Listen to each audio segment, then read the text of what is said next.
March 2020. A once bustling café sits dark and empty. Chairs are stacked on tables. The air is still. On the locked glass door, there's a lonely sheet of paper with a strange black and white square printed on it. A passerby stops, pulls out her phone, and scans the square through the window. In an instant, the menu pops up on her screen. No contact, no touching, just a simple scan. This tiny, pixelated square, nearly forgotten tech from the last century, is about to help save the cafe. In fact, it's about to help save thousands of businesses and lives during a global crisis. How did a 1990s invention, left for dead, become an unlikely hero of the COVID-19 pandemic? And how its second chance at life may have come at a hidden cost. It starts with a problem on a factory floor. Japan, 1994, a thundering Toyota assembly line. Boxes of car parts zip by, each slathered with barcodes. Workers scramble to scan 6 or 7 barcodes on every box, trying to keep up with the conveyor belt. It's slow, inefficient, frustrating. One engineer, 35-year-old Masahiro Hara, has had enough. Why, he wonders. Are they still using the same one-dimensional black and white stripes invented in the 1970s? Why not create a code that works in 2 dimensions? A code that can be scanned from any angle, that holds more information, that doesn't choke if it's a bit smudged or torn? During a lunch break, Hara is playing a board game called Go, black and white stones on a grid. He stares at the pattern on the board, and an idea strikes. Black and white, on a grid. In that eureka moment, the QR code is born. QR stands for quick response, and it's everything those old bar stripes aren't. A square 2-dimensional barcode that can hold up to 7,000 characters of data instead of just 20. It can be scanned from any direction, at high speed, even in less than ideal conditions. Exactly what a frantic factory needs. Hara and his small team at DensoWave, a Toyota subsidiary, developed the new code system in record time. By late 1994, they unveiled the first QR code prototype. It's a simple-looking patch of pixelated black and white, but it works like magic. It has 3 bold square markers in its corners, which let scanners instantly orient the code and read it from any angle. The rest of the pattern is a dense grid encoding information with built-in error correction. Even if part of the code is ripped or dirty, it still scans. In short, this new code is fast, robust, and versatile. On the factory floor, one QR code can replace a whole row of barcodes. Scanners read it instantly. Assembly lines speed up. By 1995, other automotive companies, including Toyota itself, eagerly adopt the system. The QR code quietly revolutionizes manufacturing, saving time and reducing errors. For a while, the QR code lives mostly in the industrial world, out of sight from everyday people. DensoWave, surprisingly, makes the tech free for anyone to use. They don't license it or charge royalties. Hara's invention is essentially gifted to the world, waiting for someone to pick it up. That moment comes at the dawn of the new millennium, 2002, Japan. The first mobile phones with built-in QR code scanners hit the market. Suddenly, those pixelated squares leap from factory labels to everyday life. Young people in Tokyo start seeing them on magazine ads, posters, business cards. Scan a code with your flip phone camera and you can get a coupon or add a friend's contact info or jump to a website. No need to type a long URL. It's novel and, for Japan at least, very convenient. Scanning QR codes becomes a minor fad. It seems like this little experiment from a car factory might have a second life among the public. Could these quirky squares become part of daily life worldwide? The stage is set, but the QR code's journey is just beginning, and its toughest test is yet to come. Fast forward to the smartphone era, 2010s, worldwide. The QR code bursts out of Japan and onto the global stage, or at least it tries to. As iPhones and Androids spread, tech enthusiasts imagine a future where these bizarre pixel squares connect the physical and digital worlds.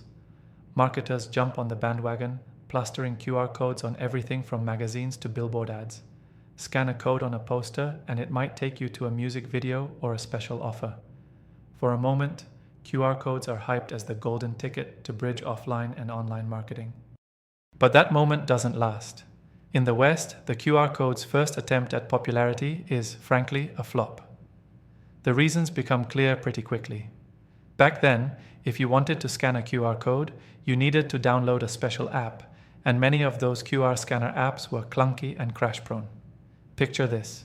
You see a QR code on a restaurant window, you pull out your phone. Wait, you don't have the scanner app, so you dig through the App Store to get one. By the time it's installed, you've probably lost interest. And if you do scan it, often it just dumps you on some random website, or worse, prompts you to download the company's own app, which you could have found directly anyway. To top it off, early 2010s mobile internet was slow and clunky, so even when a QR code worked, it took forever to load something useful. The whole experience felt like a bad joke. By 2013 or 2014, many people are eye-rolling at the very thought of scanning a QR code. It became a tech punchline, the thing marketers loved but consumers didn't care about. Some pundits even published obituaries. One satirical book in 2013, gleefully titled "QR Codes Kill Kittens," showcased how misguided and overhyped the trend had become. QR codes are dead, people said with a smirk, and in a way they were right. For years, outside of a few niche uses, those checkerboard squares practically vanished from the mainstream. You'd still see them occasionally, on a boarding pass here, a concert ticket there, but the grand vision of QR codes everywhere seemed to have died an early death.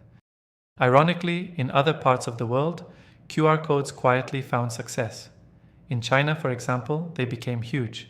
People paid for everything from street food to taxi rides by scanning QR codes through apps like WeChat and Alipay. The technology that floundered in the West was thriving in the East. But in Europe and North America, QR codes just never caught on in a big way.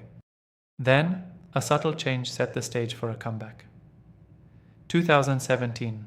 Apple releases an update for iPhones that suddenly lets the camera app natively recognize QR codes. No more special app needed. Android phones quickly follow suit. Overnight, the biggest barrier to using QR codes vanished. Tech insiders started to whisper, "Hey, maybe QR codes could make a return." And indeed, codes started creeping back. You might spot a QR code to download an app, or to check a bus schedule, or on a storefront for a promotion. Still, by 2019, the QR code was more of a curiosity than a necessity. It was a clever idea whose time hadn't quite come. Little did we know, the stage was being set. The QR code was waiting patiently in the wings for its cue, and that cue was about to arrive in the form of a once-in-a-century global event. 2020. A new decade opens with a crisis. COVID-19 sweeps across the globe. Streets go quiet. Businesses shutter. Suddenly, touching anything, a door handle, a credit card reader, a printed menu, feels dangerous. The world desperately needs ways to interact without contact. And almost overnight, the long-forgotten QR code is pulled from the grave and thrust into center stage. Restaurants, from tiny family diners to big chains, scramble to survive pandemic restrictions. They print out QR codes and tape them to windows and tabletops. No more physical menus or paper tickets, just scan the code. In a bar in Manhattan, a bartender laminates a QR code and places it on every table so patrons can order drinks from their phones. In London, a pub uses a QR code at the door for contact tracing check-in. Across Asia, governments deploy QR codes as digital health passes. Show a green QR code on your phone and you can enter a mall or board a train. By mid-2020, these pixelated squares are everywhere, like a tech pandemic paralleling the virus itself. The public, hungry for any tool that could make life feel a little safer, embraces the change. People who once laughed at QR codes now find themselves teaching their grandparents how to scan one just to see a menu or attend a church service. Scanning a code becomes an act of both convenience and reassurance. No touching, no fuss. And unlike the early 2010s, there's no app hassle anymore. Everyone's phone camera just works. The result? QR code usage explodes. One market report found the share of people regularly scanning QR codes nearly doubled in 2020 compared to the year before. What was once niche is now normal. These little black and white squares help keep commerce alive. Retail stores implement QR codes for scan and pay checkouts to avoid handling cash or cards. Doctors' offices put vaccine info behind QR codes to reduce paper pamphlets. Even the CDC publishes COVID guidelines with QR codes for quick updates. The QR code becomes a symbol of adaptability, a low-tech solution to a high-tech problem. In a time when humans had to physically distance, QR codes became a bridge, connecting us to information, services, and each other, all at a safe remove. Across the world, countless mom-and-pop businesses that might have gone under were able to keep the lights on thanks to those little squares. Restaurants could offer touch-free takeout orders.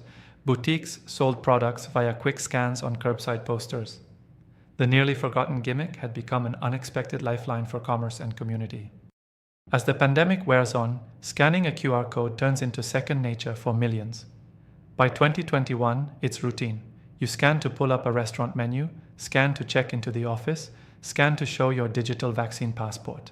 That once odd behavior is now just part of the daily rhythm. And experts say this habit might be here to stay. The dead tech has not only been resurrected, it's arguably more alive than ever. Yet, amid this triumphant comeback, not everything is rosy. The QR code's new ubiquity brings new problems and controversies. In solving one problem, have we created others? The answer begins to reveal itself as people look closer at those innocent-looking squares. With great resurrection comes great responsibility and risk. As QR codes became part of daily life, they also became targets and sources of concern. Those harmless patterns could hide dangerous intentions. Hackers quickly figured out that if people were now routinely pointing their phone cameras at QR codes, it was a golden opportunity. In one scam, fraudsters plastered fake QR code stickers on city parking meters. Drivers thought they were paying for parking through an official site, but the code led them to a phony payment page that siphoned their credit card info. Similar scams popped up on ATM machines, rental bikes, even COVID test sites, anywhere people expected to scan a code. Security experts started warning that a QR code could be like a phishing email in disguise. Scan an unknown code, and you might download malware or be directed to a malicious website without realizing it. The FBI and Better Business Bureau began issuing alerts about QR code phishing scams, urging people to think twice before scanning random codes. Meanwhile, privacy advocates raised alarms about the vast amounts of data being swept up by QR code systems. During the pandemic, many governments and businesses required digital check-ins via QR code whenever you entered a venue. It felt like a reasonable safety measure. Log your visit in case contact tracers need to reach you. But in the rush, countless venues turned to third-party apps and companies to handle the check-in data, and not all were trustworthy. In Australia, for example, tens of thousands of businesses adopted private QR code check-in platforms, handing over personal details of millions of customers. Investigative reporters discovered that some of those companies had privacy policies that were opaque or outright lax. The check-in data, names, phone numbers, locations, was a potential goldmine for marketing, or worse. Marketing surveillance, critics called it. What started as a public health tool was veering into mass data collection. People began to realize that every time they scanned a code, they were not just retrieving information, they were also often giving information. Your scan could tell a business when you visited, what you looked at, maybe even where you came from. QR codes made interactions frictionless, yes, but perhaps a little too frictionless for comfort. A survey in early 2021 found that over a third of consumers had no clue about the security risks of QR codes. We'd opened our phones to convenience without fully grasping the trade-off. And yet, despite these concerns, the QR genie is out of the bottle. The convenience is just too useful, the advantages too clear. By late 2021 and into 2022, QR codes remain everywhere, and not just for pandemic reasons. Digital menus and touchless payments are here to stay. Event tickets, product info, even customer feedback forms have all gone QR. In the United States, the number of people scanning QR codes is projected to keep rising fast, reaching almost 100 million users by 2025. Globally, entire economies, like China's, run on QR codes for day-to-day transactions. The little square that was once written off as a failure is now a cornerstone of the modern digital lifestyle. For proof of how mainstream it's become, consider this. In 2022, the biggest TV event in America, the Super Bowl, featured a commercial that was nothing but a bouncing QR code on the screen. An estimated 20 million people grabbed their phones and scanned it within 1 minute, so many that it crashed the advertiser's app. Not bad for a dead technology. The QR code's second act has not been without issues, but it's undeniably changed how we live. It solved a crucial problem at a crucial time, and we've largely accepted its trade-offs for the sake of convenience and safety. But as we integrate this once-dead tech deeper into our world, we're left with lingering questions. Questions about security, about privacy, about what happens when an emergency technology becomes permanent. The story of the QR code isn't over, not even close, and its final chapter has yet to be written. The nearly forgotten QR code helped save lives and businesses in a time of desperate need. But every solution brings new questions. Hero or Trojan horse? As we move forward, the legacy of this dead tech remains unresolved. Its final impact still unwritten.